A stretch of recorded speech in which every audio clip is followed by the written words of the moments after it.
Hello. আবারও কুমিল্লাতে banquet ডিনারে সব বন্ধুদের সাথে খেতে বসেছি।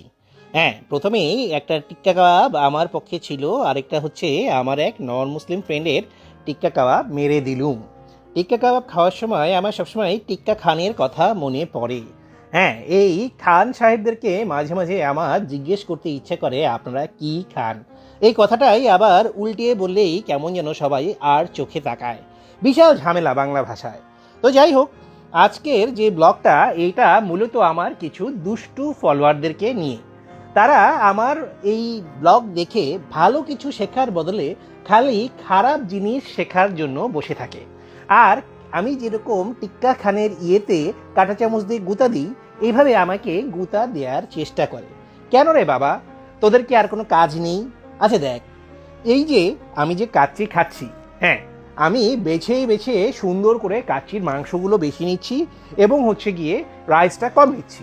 হ্যাঁ, এমনি আমার ওজন বেশি, তার মধ্যে একটা দাওয়াতে গেলে এমনি একটু রিচ ফুড বেশি খাওয়া হয়। আমি ভোজন রসিক মানুষ, ভোজন প্রিয় মানুষ। তো রাইস যতটুকু কম খাবো, একটু তো ক্যালোরি কম হচ্ছে কি ইনটেক হয় নাকি। আর আমি তো নর্মালি এমন কোনো দাওয়াতে যাই না যে তোমাদের কমেন্ট পড়ে যেটা মনে হয় যে এখানে এক টুকরোর বেশি মাংস নেওয়া যাবে না, 1.5 টুকরো মাংসের বেশি নেওয়া যাবে না। বাবারে, আমি যেসব দাওয়াতে যাই সেখানে যারা অ্যারেঞ্জ করে, আশা করি তোমরাও যদি যাও তোমরাও পেট ভরে খেয়ে আসতে পারবে, কেউ কিছু বলবে না। এটা নিয়ে আমাকে খোঁচানোর কিছু নেই। এই জন্য আমি যখনই কাচ্চি খাই একটু বেছে বেছে কাচ্চির মাংসের পিসগুলো নেই। কারণ তোমরা তো জানো যে নর্মালি রেস্টুরেন্টে যে হচ্ছে কাচ্চি রান্না করা হয় সেটা কেজিতে প্রায় 12 থেকে 16 টুকরা করা হয়। আর নর্মালি বিয়ে বাড়িতে হচ্ছে 8 থেকে 10 টুকরা করা হয়। এগুলোকে হচ্ছে প্রিমিয়াম কাট কাচ্চি বলে। এবং এই যে কুমিল্লায় বসে খেলেও এই রান্নাটা কিন্তু করেছে কুমিল্লার এবং ঢাকার কাচ্চি বিরিয়ানির বাবুর্চিরা। এবং হচ্ছে এদের সাথে ডিফেন্সের কিছু শেফরাও ছিল। মানে এখানে হচ্ছে একটা মহাযজ্ঞ। হ্যাঁ, প্রায় হচ্ছে 2,500 মানুষের জন্য এই কাচ্চি রান্না করা হয়েছে, বুঝতেই পারছো। তো খাবারটা স্বাদও কিন্তু সেরকম হয়েছে। হ্যাঁ, এবার চিকেনে চলে আসি। আজকে ভাগে পড়েছে চিকেনের ব্রেস্ট পিস। তোমরা দেখো, চামচ দিয়ে খাওয়া আসলে যার যার ব্যক্তিগত ব্যাপার বা অভ্যাসের ব্যাপার। কেউ কেউ হাত দিয়ে খেতে কমফোর্টেবল, কেউ চামচ দিয়ে খেতে কমফোর্টেবল। কিন্তু কিছু কিছু জায়গা আছে, যেমন তুমি ঘরে হচ্ছে লুঙ্গি পরতে পারো, কিন্তু দাওয়াতে নিশ্চয়ই লুঙ্গি পরে যাও না নাকি? তো লুঙ্গি তো হচ্ছে তোমার জাতীয় পোশাক, পরে গেলে সমস্যাটা কোথায়?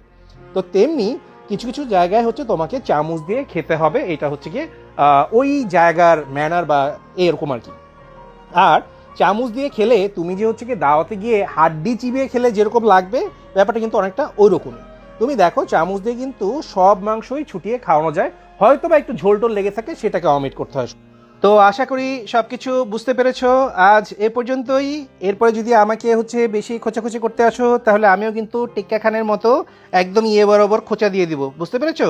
কাউকে দেখাতেও পারবে না, সইতেও পারবে না, শুধু হচ্ছে গিয়ে ব্যথা নিয়ে হচ্ছে গিয়ে বসে থাকবে। সবাই ভালো থাকবে, দেখা হচ্ছে পরের ভিডিওতে।